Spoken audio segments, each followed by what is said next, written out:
Bonjour, nous voici aujourd'hui près de la pointe du Perret. C'est un lieu magnifique qui a la particularité étonnante de montrer la frontière géologique entre la Bretagne et l'Aquitaine.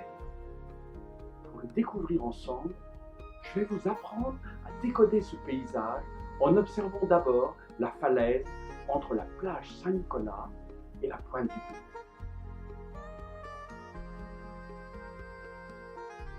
Ce littoral découpé nous offre la vision de cette falaise unique sur la côte, avec la superposition de couches de roches inclinées en partie basse, recouvertes par une couche de terrains horizontaux.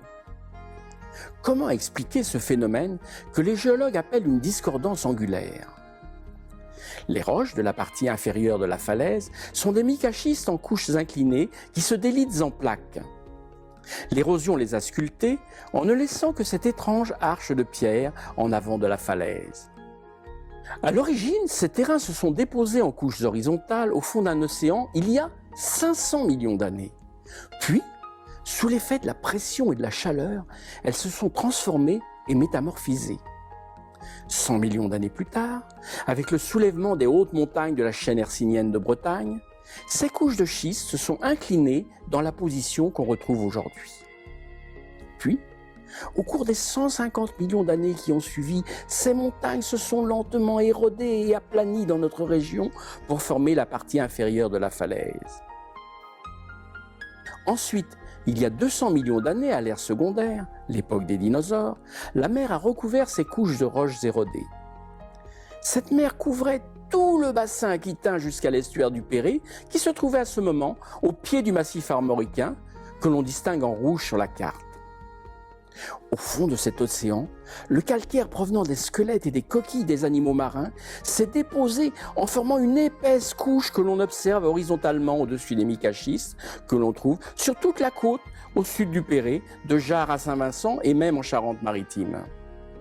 Cette couche, formée à l'ère secondaire, est horizontale, contrairement aux couches inclinées de schiste plus anciens datant de l'ère primaire. On parle de discordance primaire-secondaire.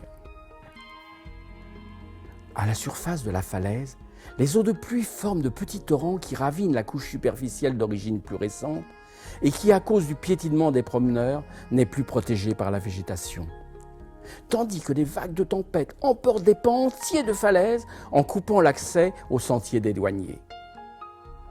Un peu plus loin, en se promenant sur la rive jardaise de l'estuaire, dans l'anse du Berger, on trouve ces roches calcaires au lieu dit les grottes. Ce sont d'anciennes carrières utilisées depuis le Moyen-Âge pour extraire des pierres qui ont servi pour la construction d'une partie du château de Talmont-Saint-Hilaire et vers lequel elles étaient transportées sur des bateaux à fond plat qui remontaient l'estuaire à marée haute. Jusqu'au milieu du XXe siècle, ces pierres ont encore été exploitées pour renforcer les digues du Perret, constituant des murs de pierres sèches que l'on appelait des perrets, ce qui a donné le nom à l'estuaire.